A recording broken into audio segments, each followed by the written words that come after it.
안녕하십니까. 최일인입니다. 특별하게 한 번 더 모였던 자리였으나 특별한 건 없었습니다. 그리스는 결국 지원을 받지 못했고요. 다시 한번 26일쯤 회의가 열릴 거라고 합니다. 그리스에 관련해서요. 그리고 버냉키 의장은 재정절벽이 발생한다면 막을 도리가 없다고 얘기하면서 정치권에 압박을 넣는데 그치는 모습이었는데요. 다시금 두 가지 악재가 불거지면서 시장은 오후장 반락하고 말았습니다. 투신권 중심으로 한 기관 매물이 시장을 짓눌렀다고 보여지는데요. 시장이 이렇게 하락하다 보니까 잘 가던 삼성전자도 140만 원권에서 멀어지고 말았습니다. 양시장 모두 3일 만에 반락했다 이렇게 보시면 되겠는데요. 삼성전자도 그렇지만 LG 관련주에도 안 좋은 소문이 돌면서 LG전자, LG디스플레이 낙폭이 제법 됐고요. 포스코도 신저가를 찍었다고 합니다. 원달러 환율은 얼마나 올랐을지 궁금한데요. 종가부터 챙겨보고 다시 옵니다. 네, 시황센터입니다. 11월 21일 수요일 마감장입니다. 오늘 코스피 지수는 기관과 외국인의 매수 속에 상승 출발했습니다. 하지만 하락 반전했는데요. 1895로 출발했었죠. 오늘 마감 지수는 전일 대비 0.32% 하락한 1884.04로 마감했습니다. 기관의 매도 전환이 있었기 때문인데요. 외국인은 9거래일 만에 순매수 보였습니다. 외국인은 1,300억 원 매수했고요. 기관은 570억 원 매도했습니다. 코스닥도 498로 상승 출발했습니다. 수급의 변화 때문에 코스닥도 하락 반전했는데요. 전일 대비 0.9%, 1% 가까이 하락한 492.19로 마쳤습니다. 외국인의 매도로 돌아섰기 때문이었겠죠. 외국인은 오늘 124억 원 매도했고 기관은 300억 원 매수했습니다. 이번엔 외환시장으로 가보겠습니다. 전일 종가와 같은 1,082원으로 오늘 원달러 환율은 출발했습니다. 뉴욕 증시 혼조에 또 당국계의 병계감으로 하락 보이다가 오늘은 상승 마감했는데요. 1,083원 20전입니다. 지난 이틀간 한 10원 정도 급락한 원달러 환율은 이번 주 1,080원 초반 지지력 테스트를 보일 것으로 예상됩니다. 다음은 코스피 시가총액 상위 종목입니다. 삼성전자만 빨간불을 켜고 있네요. 1.4% 상승하면서 138만 4천 원에 거래 마쳤고요. 포스코는 2.6% 급락이 나왔습니다. 30만 원 초반대까지 내려왔습니다. 오늘 현대모비스와 기아차도 각각 1% 조정받았고요. LG화학도 1.17% 내림세였습니다. 네, 삼성생명은 0.5%, 한국전력이 1% 넘게 하락세였습니다. SK하이닉스도 2% 가까이 내림세 보이면서 24,900원에, 신한지주와 현대중공업도 각각 약보합권에 머물렀습니다. 다음은 코스닥 시가총액 상위 종목입니다. 모든 종목들이 하락세인데요. 대장주 셀트리온이 1.1% 조정받으면서 26,000원, CJ우쇼핑도 1.5% 내림세였습니다. SK브로드밴드가 1.3%, 서울반도체도 1.5% 하락하면서 21,900원에 마쳤습니다.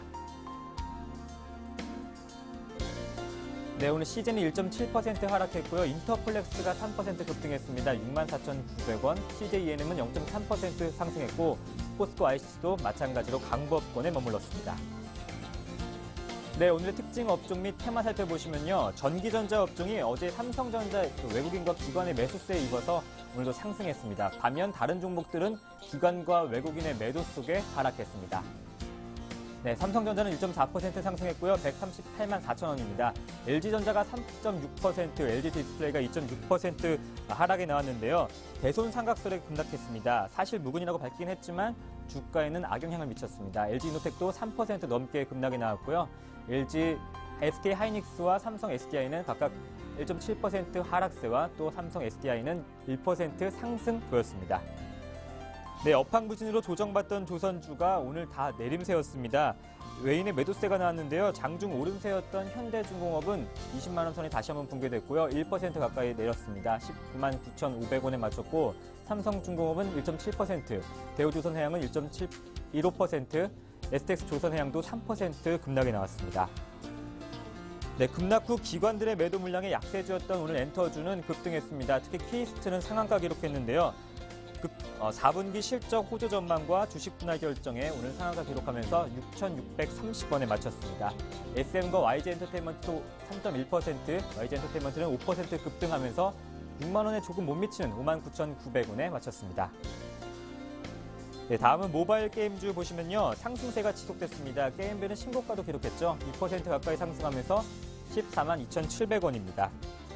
또 YD 온라인도 8% 급등이 나왔는데요. VMAX도 1.7% 상승하면서 31,600원이었습니다. 반면 JCE와 라이오플렉스는 각각 4%, 3% 하락했습니다. 네, 이번에 화장품주 살펴보시면요. 화장품주가 내년도 중국 시장 성장과 또 국내 시장의 안정적인 실적 전망에 오름세 보였습니다. 아모레퍼시픽과 LG생활건강은 1%, 2% 상승했고요. 한국풀만은 상한가 기록했습니다. 18,400원에 거래 마쳤고요. 에이블 CNC와 제닉은 반면에 1%대 조정 나타냈습니다. 네, 터치 패널주가 내년 성장에 대한 기대감으로 연일 강세였죠. 태블릿 PC 시장이 올해보다 90% 상승할 것으로 내년 전망을 했는데요. LG 디스플레이와 또 엑스맥은 2%, 4% 상승했습니다. UID가 4.7% 급등이 나왔고요. ELK는 1%, 반면 태양기전은 0.3% 조정받았습니다. 네, 자연과 환경이 정부가 새만금 지역에 생태계 복원에 1조 원을 투여키로 했다는 소식에 오늘 상승했습니다. 3% 상승이 나오면서 518원이었습니다. 네, 주가 급등난을 반복 중인 동성화학은 4일 연속 상승세 유지하면서 오늘 상한가 기록했습니다. 23,600원에 마쳤고요. 이렇게 되면 4일 연속 상승하게 된 거죠. 네, 마지막으로는 포스코입니다. 외국인과 기관의 매도세에 52주 신저가 기록했는데요. 오늘 2.6% 하락이 나오면서 30만 8천원에 거래 마쳤습니다. 지금까지 시황센터였습니다.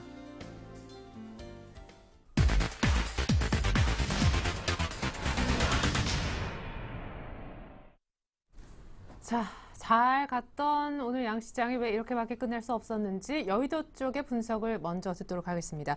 NH농협증권 김중원 연구위원 만나볼까요? 안녕하세요. 네, 안녕하세요. 네, 코스피 1900, 코스닥 500, 삼성전자 140만 원 다 가능성이 있었던 날인데 오후장 들어서 분위기가 확연하게 꺾였습니다. 이유가 뭐였나요? 오후장 들어서 유럽 재무장관 회의에서 그리스 구제금융과 관련해서 합의에 도출하지 못했고 이제 월요일 회의에 공을 넘긴 점이 부담이 됐던 걸로 보이고요. 그에 따라서 국내 기관의 매도 규모가 확대되었고 코스피도 하락 반전했는데요. 뉴욕 증시 같은 경우에 주택 지표 호조 반면 이제 재정결벽 우려가 맞물리면서 혼조세를 마감했고 코스피 같은 경우에 오전장에는 삼성전자가 강세를 기록하면서 소폭 상승 시작하기도 했지만 오후에 이런 악재들로 인해서 하락 마감한 걸로 보입니다. 업종별로는 이제 삼성전자의 그 호조로 전기전자 업종이 높은 수익률을 기록했고 반면 철강금속, 증권, 통신 업종이 약세를 기록했습니다.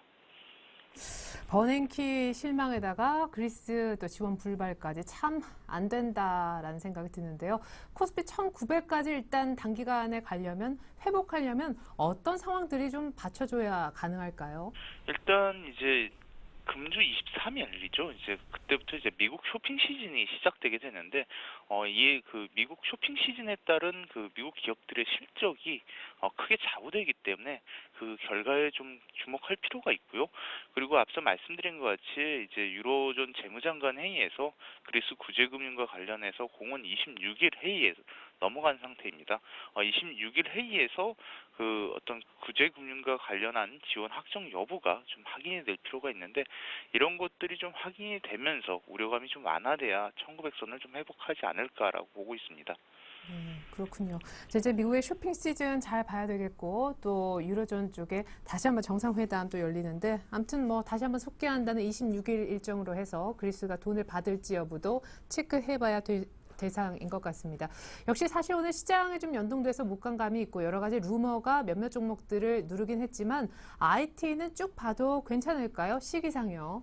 네, 그렇습니다. 단기적으로 계속해서 IT 쪽 봐야 될 것 같고요. 이렇게 보게 되는 근본적인 원인이 이익 전망이 내년도 혹은 단기적으로 4분기 그리고 내년도에 이익 전망이 나오는 업종이 없습니다. IT 외에는 없고요. 그리고 그나마 이제 그 내수주 중에 일부 내수주들이 좀 괜찮은데, 그래서 이들 중심으로 국내 수급이 모두 좀 양호합니다. 그래서 이런 업종으로 보면 이제 유틸리티, 디스플레이, 뭐 통신 서비스, 그밖에 이제 기타 반도체라든지 하드웨어, IT 업종에 대해서는 계속해서 관심을 가지면서 비중 확대가 필요한데, 반면에 이제 이익 전망이나 수급 모두 안 좋은 뭐 미디어나 에너지, 은행 같은 경우에는 계속해서 좀 비중 축소해 나가는 것이 좋을 것 같고요.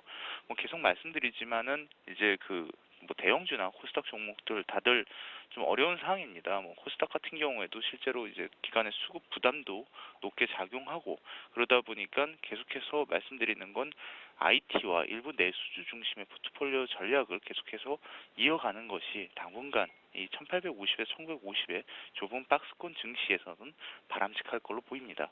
예, 1900 회복을 위한 두 가지 조건도 잘 들었고요. 당분간은 박스권일 것 같으니까 1900을 중심으로 한 IT와 내수주 중심으로 포트에 담았으면 좋겠다라는 전략까지 들어보았습니다. 감사합니다. NH농협증권 김중원 연구위원의 도움 말씀 들었어요. 잘 들었습니다. 네. 자, 이어서 이번엔 수급 분석을 해보겠습니다. 오늘까지 외국인은 계속 샀다고 하는데요. 샘플러스 남은우 원장님 연결돼 있나요? 안녕하세요. 예, 안녕하십니까. 네, 오늘 시장은 오후장들에 약간 밀렸지만 외국인들은 이틀 연속 현물을 샀다면서요. 예, 오늘 같은 경우에는 외국인들이 거래소에서 1,300억 가량의 순매수를 보였습니다. 선물에서는 2,400계약 정도의 순매도를 보였지만 장중 거래소 쪽에서 매수 규모를 계속 좀 늘려가는 흐름들이 나타났었고요. 반면 코스닥 쪽에서는 한 131억 정도의 순매도로 나왔습니다. 선물에서 2,400계약 정도의 순매도가 나왔지만 오늘 프로그램 같은 경우에는 1,300억 이상의 프로그램 매수가 들어온 하루였고요. 오늘 장의 어떤 특징적인 부분은 연기금이 지금 거래소에서 3일 연속 매도에 나서고 있다는 점을 좀 더 관찰해야 될 부분인 것 같습니다. 기타 기관들이 전체적으로는 거래소에서 한 574억 정도의 순매도를 보였지만 지난주 1,000억 이상의 급매도 이후에 오늘도 한 300억 정도 순매수를 보이면서 이제 반전되는 흐름들이 나타났다 이렇게 볼 수가 있겠네요. 자, 오늘 장중 흐름인데요. 외국인의 경우는요. 여기 보시다시피 장중에는 거래소 측에서 일정 부분 매수세를 강화하지는 않았지만은요. 2시 이후에 급격한 매수세 전환이 나타나는 모습들을 확인할 수 있었고요. 특징적인 부분은 또 12시 중반 정도에 거래소에서 상당히 좀 많은 매도가 나오면서 코스닥의 순간적인 충격이 나온 그런 흐름이었습니다. 그렇지만 기관들의 경우에 계속적으로 거래소 측면으로는 좀 팔아나가는 흐름들이 나타났었지만 12시 이후에 외국인들의 매도 부분, 코스닥 부분들을 계속적으로 이제 매수에 가담하는 흐름들을 보였었고요. 역시 프로그램 같은 경우에는 기관들의 매수세가 좀 강하게 들어오면서 오늘 프로그램 매수 우위 한 1,390억 정도 보인 흐름이었습니다. 자, 업종별로는 좀 상당한 차별화가 역시 오늘도 전개됐는데요. 외국인의 경우에는요, 오늘 특히 전기전자와 운송장비 쪽으로의 상당히 매수가 많이 들어왔습니다. 특히 이제 IT 중심의 전기전자 업종으로의 매수세가 상당히 많이 들어왔는데요. 반면 연기금 같은 경우에는요, 외국인들의 전기전자 매수세에서 반대적인 한 141억 정도의 순매도가 나왔다고 볼 수가 있겠네요. 운송장비 측면으로도 외국인은 상당히 매수를 많이 했지만 기관들의 매도가 상당히 좀 강했고요. 오늘 같은 경우는 기관들은 운송장비와 그리고 금융업 쪽으로 가장 많은 매도를 보였고요. 기타 이제 보험업종도 따라서 어느 정도 일정 부분 매도하는 흐름이 나타났다고 볼 수가 있겠습니다. 네. 이렇게 해서 업종별 수급까지 확인을 해보았습니다. 자, 오늘 사실 이슈가 장 초반 크게 됐었던 삼성전자가 3,000원 남겨두고 140만 원을 못 가더니 종가는 138만 4천 원으로 끝난 날인데요. 그 밖에 어떤 특징주를 꼽아주실 수 있나요?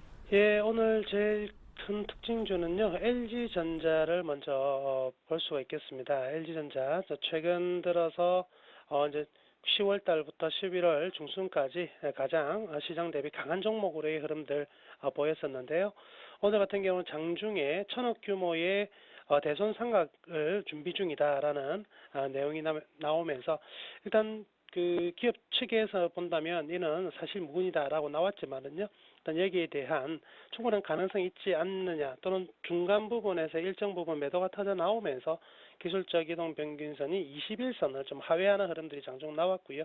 여기에 따라서 돌발적으로 추가 매도가 나오면서 오늘은 다소 좀 급락한 3.6%대 급락이 나오면서 76,400원으로 마감이 되었는데요.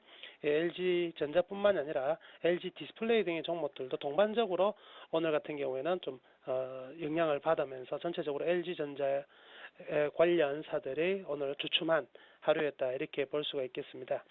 두 번째는 이제 YG 엔터테인먼트를 꼽을 수가 있겠는데요. 최근 SM의 급락과 동반적으로 YG 엔터테인먼트의 경우에도 동반적 하락이 좀 깊게 들어온 부분이 있거든요.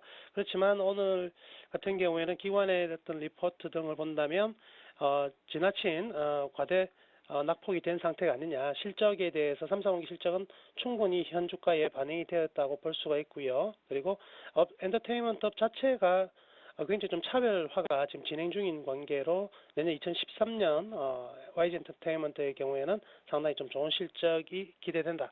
이런 쪽에 이제 리포트가 나오면서 전체적으로 좀 오늘 한 5%대, 장중에는 오늘 좀 훨씬 더 강한 흐름들이 나타났었거든요. 한 9%대까지 올라가는 흐름도 나타났었고요. 종가상으로는 5%대 일단 반등이 나오면서 엔터테인먼트 관련주 중에서 전체적으로 좀 심리가 개선되는 흐름들을 보여주었다라고 이제 판단할 수 있겠네요.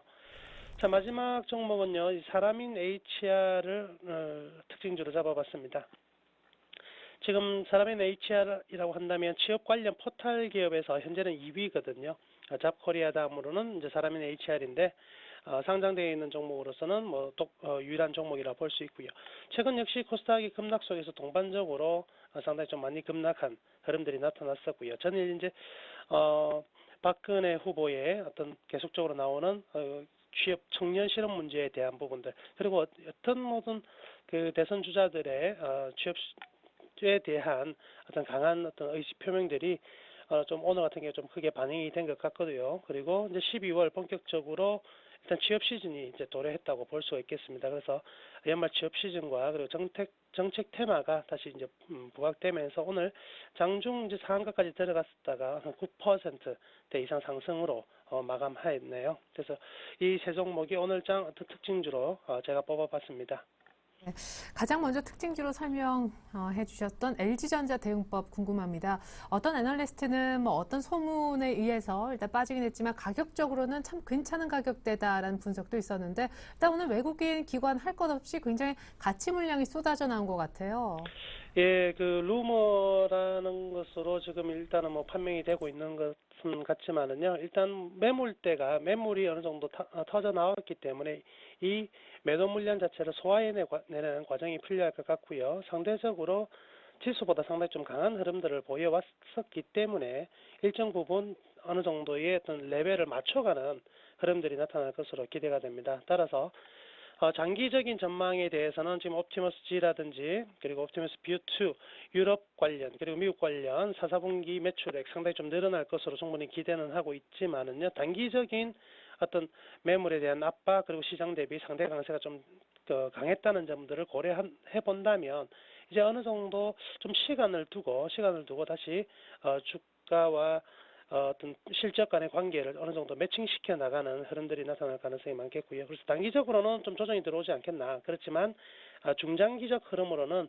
추세적인 상승, 즉 지금 제가 끊어놓은 추세적 상승 흐름들은 충분히 유지가 될 것 같습니다. 그렇다면 단기적으로 한 74,000원에서 75,000원 라인을 바닥으로 두고 다시 또 점진적인 회복과 상승으로의 전환을 충분히 기대해 볼 수 있다, 이렇게 볼 수가 있겠습니다. 네, 74,500원까지 조금 더 단기적으로 조정은 있겠지만 중장기로는 괜찮을 거다. LG전자 추가 팁까지 감사합니다. 앞선 수급 분석도 잘 들었어요. 샘플러스 남은우 원장님의 도움 말씀이 있었습니다. 감사합니다. 네, 감사합니다.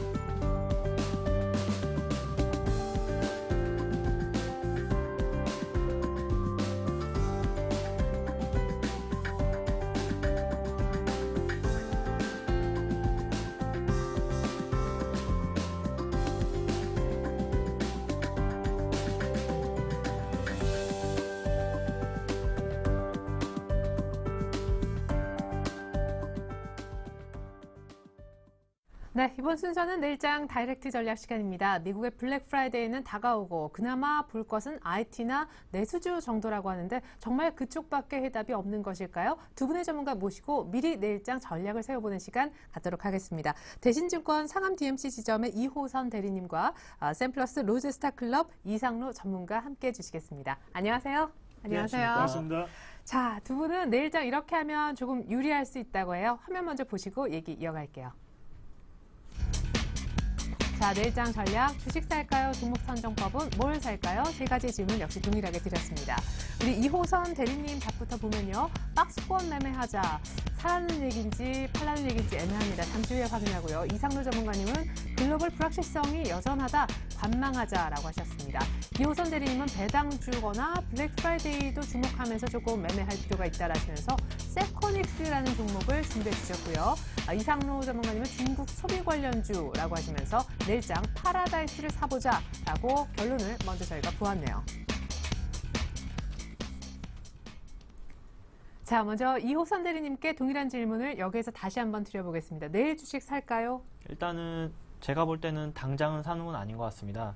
일단은 오늘은 그리스 재무장관 회의가 연기가 됐고, 그리고 그 이스라엘과 그다음에 하마스의 휴전 협정이 아직 불투명한 가운데 26일에 일단은 재무장관 회의가 지속될 예정이고, 그다음에 이번 주말에 카탈루냐 지방선거가 있습니다. 좀 여러 가지 변수가 많은 장에서 무턱대고 사시는 것보다는 박스권을 예상해서 매매하시는 게 괜찮을 것 같은데요. 제가 볼 때는 단기적으로 1860에서 1940포인트가 조금 이제 가능할 것 같습니다. 왜 제가 1860을 포인트 잡았냐면은 두 번째에서 이제 주식 살까에 대한 내용으로도 말씀드릴 것 같은데요. 일단 PBR이 1배가 되는 시점이 1860포인트입니다. 이제 PBR이 1배가 된다는 게 어떤 의미냐면은 이제 일단은 가장 그 약세장이나 경기 침체장에서 PBR 1배가 갖는 중요도는 이익을 얼마 낼 수 있는지, 즉 하나의 자산이 주당 순자산 가치로 보시는 게 맞는데요. 아무래도 장이 안 좋기 때문에 모든 회사의 자산을 처분했을 때 나는 수익을 보시면 될 것 같습니다. 1860포인트가 딱 그 포인트인데요. 이게 최근에 그 그리스의 유로존 탈퇴 우려 때도 이 1860, 그러니까 PBR 1배를 지켜줬었고, 스페인 재정위기 때에도 1860에서 이제 1860이 아니고 PBR 1배 선에서 정확히 찍고 올랐었습니다. 이번에도 1860에서 PBR 1배가 만들어진 다음에 반등해서 올라왔는데요. 아무래도 이 정도에서는 거의 주식이 바닥가치가 들어왔다라고 보시면 될 것 같고, 단기적으로는 1860권까지, 그리고 1940은 200일선 만나는 부근 지점까지 보셔서 단기 매매를 하시는 게 가장 적합하지 않을까 생각하고 있습니다. 예, 좋습니다.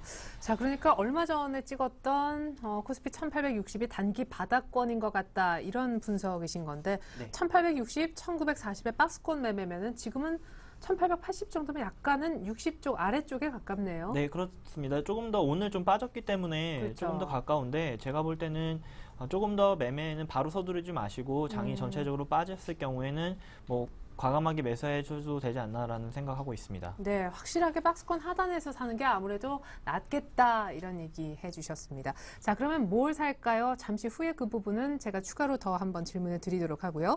이상로 전문가님도 사실은 지금은 그냥 관망하자라고 하시면서 뭐 불확실성이 너무 많다, 다시금 우려가 다 커지고 있어요. 미국, 유럽. 네, 맞습니다. 그래서 뭐 신락 같은 희망을 가지고 TV를 항상 보실 건데요. 거기에 대해서 오늘 같은 경우에는 고수의 영역이 아닌가, 그런 말씀을 좀 드리고 싶고, 일단은 코스피나 코스닥에는 일단은 지금 오늘도 20일 저항선 자체를 뚫지 못하고 다시 내려오는 상황이고, 거기에 대해서는 글로벌 불확실성이 지금 상당히 많이 투자 심리를 악화시키고 있습니다. 왜 그런 말씀을 드리냐면, 장중에 큰 폭으로 치닫던 코스피나 코스닥 같은 경우에도 그리스에 대한 추가 금융 지원을 합의하지 못했다는 결과론적인 말에 이미 유로화가 급락을 했죠. 그런 부분 자체가 우리나라 장에도 어느 정도 영향을 미쳤다고 좀 보실 수 있겠고요. 그리고 버냉키 같은 경우에도 오늘 새벽에 있었던 미국 증시에서도 연준에게 재정 절벽을 기대하지는 마라라는 말을 했습니다. 그만큼 연준은 할 만큼은 다 했고요. 일단은 투자 심리 자체가 악화됐다는 게 첫 번째가 되겠고, 그리고 일단은 버냉키에 대한 말 자체를 조금 긍정적으로 한번 해석을 해보면요. 연준보다는 오바마와 공화당 간에 어느 정도 풀어갈 수 있는 의미가 상당한 여지가 많지 않나, 그렇게 조금 시장은 내다보는 게 나을 것 같고요. 그만큼 지금은 뭐 추가적인 연준에게 우리가 기댈 것은 없다, 오바마가 풀어가야 할 숙제가 아닌가, 그런 과제만을 남기는 그런 말이었습니다. 그만큼 시장 자체의 투자 심리 자체가 악화되어 있다는 것 자체가 지금은 개인 투자자분들이나 아니면 전문가들도 상당히 난해한 구간이 아닌가 그렇게 정리를 해드리겠습니다. 예. 하지만 이제 곧 뭐 블랙 프라이데이에서 미국의 소비도 조금 늘어날 수 있는 그런 여지도 있고 그렇게 기다렸던 외국인들의 매수세가 정말 오래간만에 그것도 이틀 연속 들어온 상황이라서 뭐 그렇게 굳이 나쁘게 볼 필요만은 없지 않을까. 이제 그리스 얘기가 장중에 들어왔기 때문에 조금 심리가 이제 순간 흔들리지 않았나 싶기도 한데요. 네, 맞습니다. 일단 그런 부분 자체가 있지만요. 우리가 항상 좀 되짚어 봐야 될 문제점이 말씀을 좀 드리겠는데 일단 코스피를 우리가 같이 차트적으로 한번 해석을 해서 같이 한번 보겠습니다. 일단 지금 같은 경우에 21선 자체를 상당한 저항 구간이라고 인식을 하고 있는 심리 상태인데요. 첫 번째 어느 정도의 돌파를 두고 실패를 하고 이번에 다시 한번 돌파를 했는데 이번에 또 실패를 하는 모습이었죠. 그래서 내일 같은 경우에도 큰 폭의 제가 볼 때는 상승은 조금 어렵다고 좀 생각을 하고요. 뭐 횡보를 하든 아니면 이 자리에서 하단 자체를 어느 정도의 박스권 하단을 지지하는 그런 모습이 좀 나타날 것 같습니다. 그만큼 우리는 내일 시장을 대할 때 어느 정도 관망 자세를 유지하는 게 차라리 수익 관리에 조금 신경 쓰시는 부분이 아닌가 그렇게 말씀을 드릴 수 있겠고 코스닥 같은 경우에 지금 투자 심리가 악화되어 있다는 말 자체가 무슨 말이냐면 20일선이 위에 있지만 지금은 이 근처에 가지도 못하고 다시 한 번 더 이평선 자체에 저항을 받고 내려오는 모습이거든요. 그래서 아직까지는 심리 자체가 그렇게 내포되지 않기 때문에 내일 큰 장이 오기는 어렵지 않겠나. 그래서 어설픈 매매보다는 하루 확실하게 쉬는 전략이 차라리 시청자분들한테 도움이 되지 않겠나 그렇게 좀 정리를 해보겠습니다. 네, 내일 큰 시장 들어서기 어렵다. 확실할 때 매매하자. 내일은 쉬자라는 얘기. 이거 하나만 좀 확실하게 해두고 싶은데 이제는 뭐 코스피가 좀 눌리고 그 틈을 타서 코스닥이 가고 그런 거 아니고 대회 이제 큰 이슈들이 누르니까 같이 좀 이렇게 뭐 밀리고 또 가고 그러는 것 같아요. 네, 맞습니다. 일단 코스피와 코스닥의 주체별로 조금 살펴보실 필요가 있을 것 같은데요.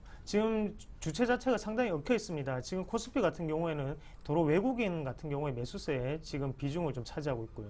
코스닥 같은 경우에 지금 기관이 매수세를 차지하고 있단 말이죠. 하지만 전에 랠리를 한번 펼쳤을 때는 코스피는 기관이 그리고 코스닥은 외국인이 동참을 했습니다. 그만큼 수급적인 부분 자체가 지금 엉켜있는 상태이기 때문에 이 실타래를 어떻게 푸는지는 글로벌 불확실성 자체가 상당히 큰 영향을 미치는 게 아닌가 그렇게 좀 정리를 해드리겠습니다. 네, 알겠습니다.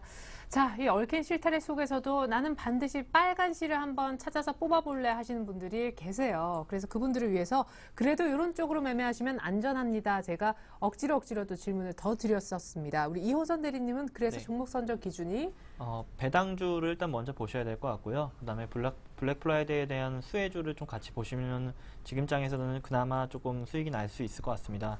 배당주 같은 경우에는 왜 관심을 갖느냐면은 그 연기금의 매매 패턴을 한번 보실 필요가 있는데요. 장기적인 일단 수익을 얻는 투자 전력을 연기금에서 구사하기 때문에 최대한 위험을 가장 배제한 요소, 즉 그 배당주에 많이 관심을 갖기 마련입니다.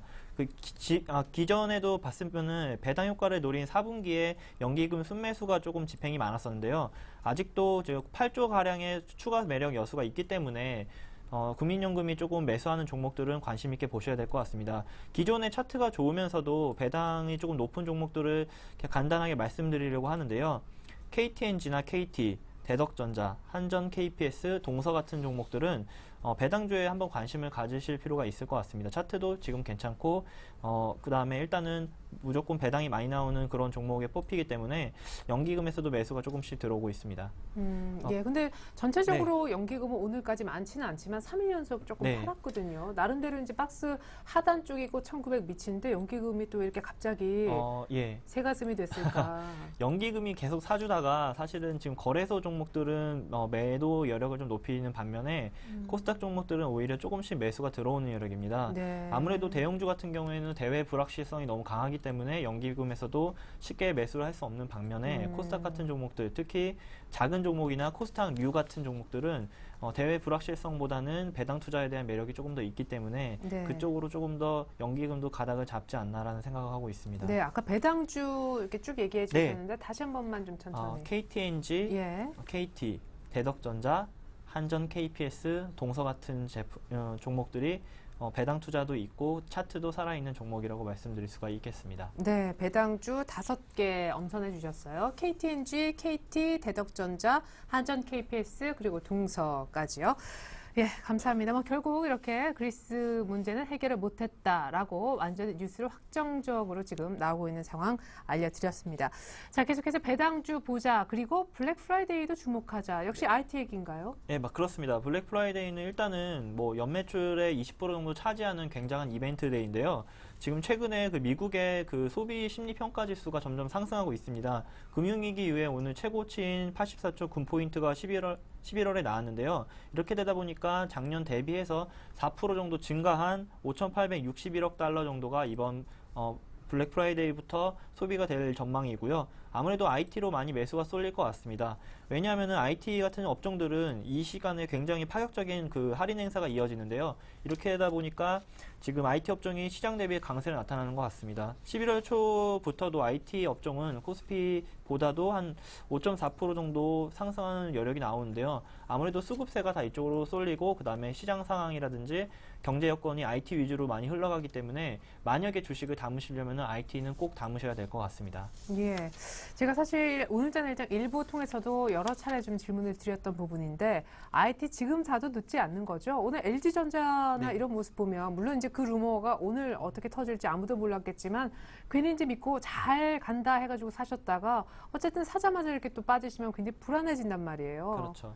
네, 종목은 아무래도 대형 종목보다는 저는 중형주의 그 부품주 위주로 많이 선별해 드리는데요. 네. LG전자 같은 경우에는 뭐 물론 대형주고 실적이 점점 개선되긴 하지만 아무래도 대외 변수로 노출이 되어 있고 그다음에 오늘은 뭐 루머까지 퍼지는 등 어떻게 보면 시장에서 루머가 좀 있을 수 있고 불확실성이 존재하는 종목입니다. 그렇기 때문에 중형주를 좀 보셔야 될 것 같은데요. 제가 계속 추천해드리는 종목들은 어떻게 보면 매주 바뀌는 게 아니고 꾸준히 추천드리기 때문에 한번 흐름을 보시고 매매해 보실 만할 것 같습니다. 일단은 LG 디스플레이는 제가 계속 추천해드리고 있는데요. 네. 만약에 대형주를 담으시려면은 LG 디스플레이나 LG전자로 담는 게 일단은 맞아 보이고요. 그리고 휴맥스 같은 경우에는 뭐 일단은 셋톱박스 회사인데 국내 매출보다는 해외에서 한 95% 이제 매출 비중이 높기 때문에 그만큼 세계에서도 인정받고 우리나라에서도 국내 1위 업체이기 때문에 12월까지 그 디지털 방송으로 전환될 때 강력한 수혜주가 될 것 같습니다. 그리고 지난주에 추천드렸던 LG U+는 뭐 배당은 사실은 계속 나오진 않았었는데요. 통신주가 갖는 기본적인 성향 때문에 뭐 KT라든지 다른 종목들이 SK텔레콤, 뭐 SK브로드밴드가 같이 매수가 쏠리기 때문에 관심을 가져도 될 것 같고요. 그 다음에 이제 S맥이라고 태블릿 PC에 나타나는 종목인데 요즘 이쪽 좋은데. 네, S맥은 예. 제가 지난주에도 추천드렸었는데 아무래도 이번에 블랙 프라이데이에서 가장 많이 인기가 있을 종목들은 IT 제품 중에서는 태블릿 PC인 것 같습니다.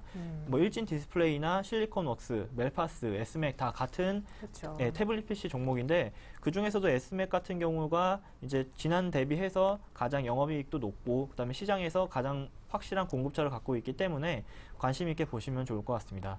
마지막으로 제가 오늘 추천드린 종목은 세코닉스인데요. 네. 요거는 이제 삼성 스마트 기계 역시 확대 최대 수혜주라고 보시면 될 것 같습니다. 네. 최근에 그 투자 설비를 49% 정도 이제 자기 자본 대비해서 300억 정도 투자해서 거의 뭐 지금 나오는 제품의 한 2배가량 그 신규 설비 투자가 나올 수 있게끔 만들어 놨고요. 3분기는 일단 지난해 대비해서 50% 증가해서 505억. 영업이익은 한 거의 2배 가까이 증가한 73억이 됐는데 이게 이제 이 회사가 왜 다른 회사랑 다른 모습을 갖추고 있냐면은 자동차용 후방 카메라를 만들고 그다음에 초소형 프로젝터도 만들기 때문에 매출이 꼭 IT만이 아니고 다른 용도도 다변화됐다는 거죠. 그래서 다른 업체보다도 조금 더 경쟁력이 있다고 말씀드릴 수가 있겠습니다. 예. 그래요. IT, 블랙 프라이데이의 수혜주는 IT다. 이렇게까지만 많이 접하셨을 텐데, 실질적으로 전문가가 보는 IT 5선을 저희가 엄선해서 일단 먼저 보여드렸습니다. 기본적인 이익과 하는 일, 그리고 유망한 모멘텀까지 화면 찍어두셨나 모르겠어요. 자, 이번엔 이상로 전문가님의 종목 선정 기준 이어서 들어볼까요? 중국 소비 관련주 다들 미국도 중국도 소비를 보라고 하더라고요. 네, 맞습니다. 일단 우리나라 3분기에서 우리나라만 글로벌적으로 다른 흐름이 나타났던 종목군들을 보면 중국 소비 관련주였죠. 그만큼 일단은 지금 글로벌 불확실성에서 이 시장을 헤쳐나갈 부분은 소비 관련주, 그중에서 중국 소비 관련주가 아닌가 그렇게 말씀을 드릴 수가 있겠고요. 그리고 중국은 이제 시진핑 시대가 출범을 했습니다. 그 안에 내용을 한번 보시면 일단 중국 사람들이 가장 최근에 유행하는 유행어가 진핑민 거창스라고 하죠. 네? 그 부분 자체가 왜 이슈가 되냐면 네, 저는 예. 유행인데 왜 모르죠? 아, 한국에 있어서. 예, 맞습니다. 중국에서 지금 구글을 통해서 1,400만 건이 지금 검색이 되고 있고요. 그만큼 중국의 그 뜻을 한번 알아보시면 일단은 이름으로 만든 거죠. 시진핑의 진핑 그리고 리커창의 거창을 합쳐서 만든 유행어인데 그 안에 내용을 한번 보시면 평민의 입장에서 서서 강한 세력을 극복하자입니다. 그만큼 중국 국민들도 알고 있다는 거죠. 뭘 알고 있냐면 시진핑이 이번에 집권을 하게 된 가장 큰 목적은 정치적 안정을 도모하기 위해서고요. 거기에 대해서 지금 실질적으로 경기 부양책을 일으키기는 상당히 힘든 부분이 상당히 많습니다. 내부적인 안정이 더 필요한 부분이고, 그러면 우리가 여기서 찾을 거는 분명히 내수 소비를 확대해야지만 비로소 경기 부양 정책을 펼칠 수가 있죠. 그런 부분에서 우리가 중국 소비 관련은 계속해서 주목해야 되는 부분이 아닌가, 그렇게 좀 말씀을 드릴 수 있겠고요. 네. 그리고 실질적인 경제계획 같은 경우에는 2013년 말이 돼야지 그 경제계획 자체를 발표할 수가 있습니다. 그만큼 3월 달에 어느 정도 인수를 받고 난 다음에 움직임이 나타날 수 있으니까 그런 부분 자체가 지금은 화학주라든지 정유주 그리고 기계 철강 쪽보다는 중국 소비 관련주로 계속해서 우리가 좀 지켜봐야 되는 시점이 아닌가, 그렇게 좀 정리를 해드리겠습니다. 네, 좋습니다. 중국 소비 관련주 보자, 블랙 프라이데이 IT주 한 5개 정도 저희가 구체적인 종목 보여드렸고, 혹은 연말이니까 연말 배당 누릴 수 있는 배당주도 역시 5개 정도 알려드린 바 있습니다.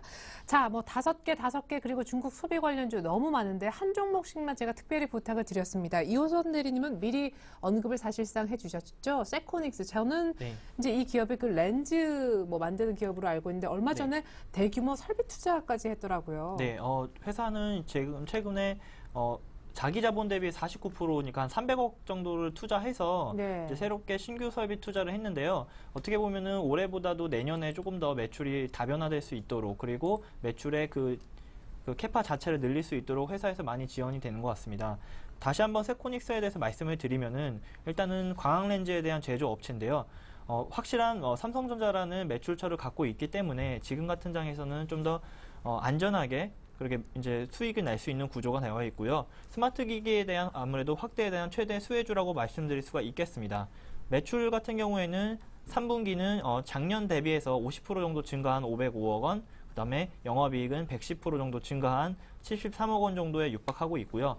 다른 회사랑 달리 이제 이 회사가 좀 더 프리미엄을 받을 수 있는 이유가 IT 제품만이 아니고 그 자동차용 후방 카메라 그리고 초소형 프로젝터 등을 판매하고 있기 때문에 만약에 IT가 살짝 이번에 블랙 프라이데이 이후에도 약간 주춤하게 된다면은 이 회사는 다른 매출처를 갖고 있기 때문에 그래도 이제 시장 대비해서는 좀 우수하지 않을까라고 생각하고 있습니다. 차트를 간단하게 보여드리면은 9월부터 많이 네, 올라왔네요. 9월부터 네. 굉장히 수급이 강하게 들어오고 있는데 모든 IT에 대한 특히 IT 기계 부품주들이 이런 차트를 갖고 있는데 겁먹지 마시고 이런 종목을 현재 사셔야 지금 수익이 날 수 있습니다. 뭐 21선은 한 번도 깨진 적이 없고요. 만약에 21선을 깨진다면은 손절을 생각하실 수 있겠지만 단기적으로 봤을 때는 이런 종목들이 수급을 같이 끌어올라와서 올라와주기 때문에 오늘도 수급을 보시면은 기관이 매도하는 가운데 기관 매수가 굉장히 총 거래량의 한 10분의 1 정도 차지할 정도로 기관 매수가 탄탄히 들어왔었고요. 근데 어제 급등했었네요, 정말. 네, 어제 많이 급등했었습니다. 근데 어제 모든 종목들이 거의 다 그 네. IT에 대한 종목들이 태블릿 PC 종목들이 급등했기 때문에 그 정도는 이제 어느 정도는 약간의 조정이 오히려 약이 된다는 말씀을 드리고 싶고요. 네. 매수 가격은 아무래도 오늘 장이 조금 많이 움직였기 때문에 휘청했기 때문에 살짝 빠졌었는데 뭐 겁먹지 마시고 바로 내일 시장가로 매수하신 다음에 목표가는 간단하게 보수적으로 21,500원 그리고 손절가는 19,400원이 혹시 깨지게 되면은 11선이 이제 5일선이 무너지기 때문에 21선에서 다시 잡는 전략, 그러니까 잠깐 조금 더 평균 단가를 낮추는 전략을 세우시면은 지금 장에서는 조금 더 리스크 관리도 되지 않을까라고 생각하고 있습니다. 네. 자, 지금 신고가 내고 있는 세코닉스를 보자라고 하셨었는데 목표가는 21,500원 굉장히 짧고요. 손절가는 5일선으로 타이트합니다만은 5일선 깨지면은 완전히 이 종목하고 굿바이가 아니라 21선에서 약간 더 싸게 다시 잡는 그런 전략을 들어보았습니다. 세코닉스 근데 굉장히 짧은 목표가만 얘기해 주셨는데 물론 네. 이제 신고가니까 가격대 부르기가 어려우실 테지만 네. 그냥 중장기로도 이 종목은 괜찮은가요? 네, 회사가 일단은 중장기로 봤을 때는 27,000원 정도까지의 그 EPS가 나옵니다. 그러니까 그 자기 값어치를 제대로 맞으려면 사실 26,000원 정도까지 보실 수가 있는데요. 만약에 설비 투자가 제대로 이루어지게 된다면은 제가 볼 때는 가격은 조금 더 높게 보실 수 있을 것 같습니다. 단지 리스크 관리를 위해서 제가 이제 가격은 1주나 2주를 통해서 이룰 수 있는 가격 말씀드린 거기 때문에 만약에 중장기로 보시는 분들도 매매하시면은 회사의 그 장래성을 보시고 매매하시면은 괜찮을 것 같습니다. 네, 좋습니다. 중장기로도 괜찮다. 신고까지만 겁먹지 말고 사자. 세코닉스 IT 쪽에서 얘기를 한번 들어봤네요. 자, 근데 생각을 해보면 우리 이호선 대리님은 뭐 IT에서도 세코닉스 외에 4종목과 배당주 5선까지 총 한 10개 종목 정도를 공개를 하셨는데 네. 우리 뭐 종목을 하나도 언급 없이 그냥 중국 소비 수혜주를 보자. 대외적으로 불확실한 게 많다. 아직은 지켜보자. 네, 이 맞습니다. 정도밖에 얘기를 안 해주셨거든요. 네, 참 선택과 집중이 필요하죠. 지금 시장은 그만큼 잘 선택해야 되고요. 잘 찍어야 되죠. 우리가 수능 치는 것도 아닌데 지금은 상당히 잘 찍어야 되는 시기다고 좀 말씀을 드리겠고 상당히 지금 종목들을 한번 같이 보시더라도 2,000여 개 종목 중에 500여 개가 오늘 올랐습니다. 그런 부분 자체가 그만큼 불확실성 자체, 투자 심리 자체를 악용시키고 있다는 부분은 우리가 알 수 있겠고, 그리고 우리가 중국 소비 관련주를 한번 해서 같이 한번 보시면 빙그레나 오리온 그리고 호텔 신라 같은 종목군들을 조금 말씀을 드리겠는데요. 일단 빙그레 같은 경우에는 바나나 우유 자체가 중국 사람들이 먹기 시작하면 그 매출에 대한 기대감은 감당을 할 수가 없습니다. 그만큼 인구 자체가 많은 게 가장 큰 호재가 작용이 되겠죠. 그래서 빙그레 차트를 한번 우리가 같이 한번 보시면 지금 같은 경우에도 빙그레 같은 경우에 시세를 상당히 많이 주고 있습니다. 상당히 많이 오르는 큰 폭의 상승세를 좀 기록하고 있고, 지금은 첫 번째 21선을 지지를 받고 난 다음 다시 한번 더 21선을 지지가 나오는 상태인데요.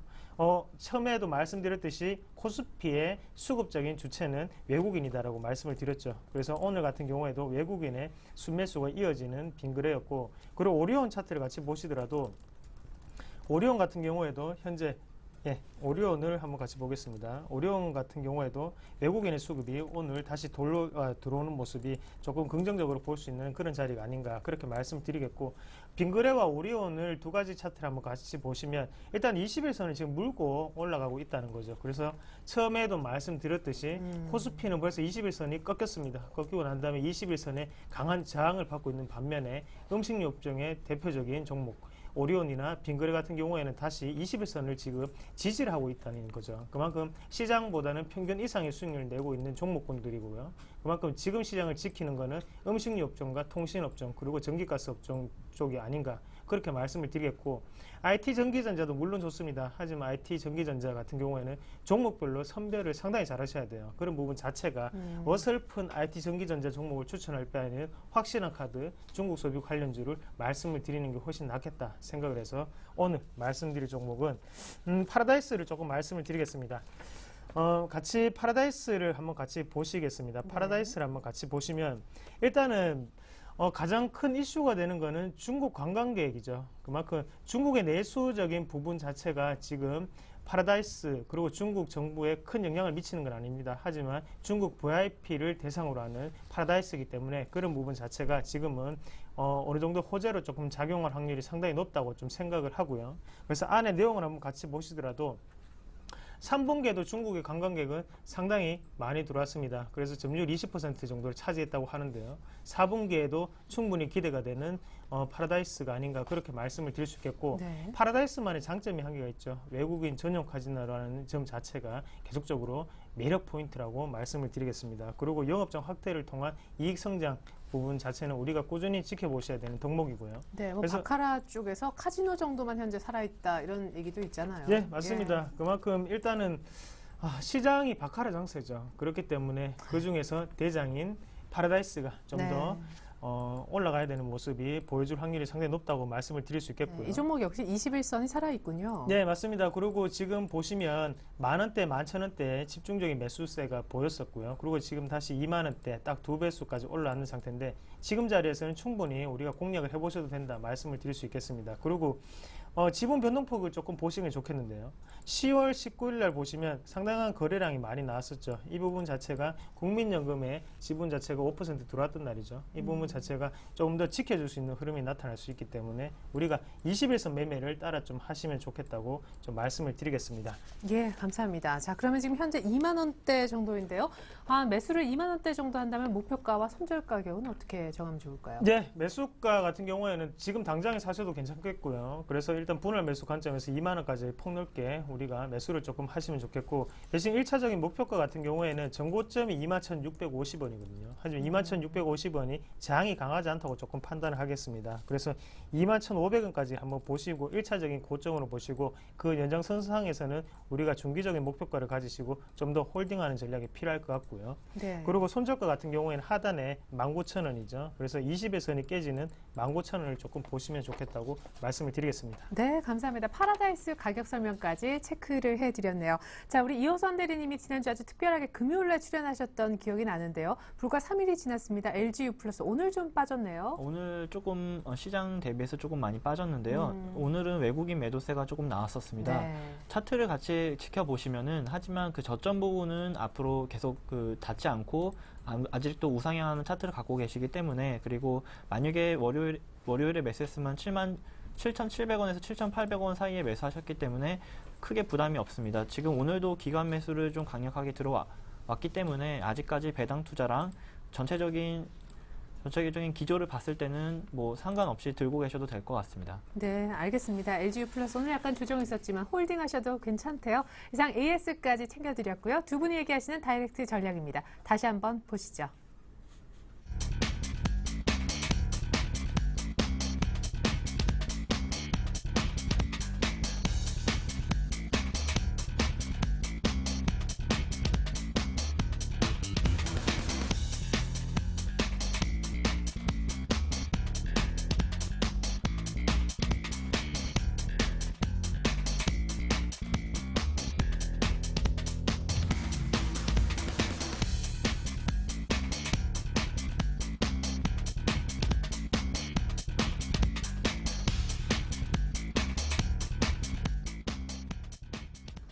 네, 이상 이호선 대리님, 이상로 전문가님과는 인사 나누겠습니다. 도움 말씀 감사했습니다. 네, 네, 고맙습니다. 감사합니다. 네.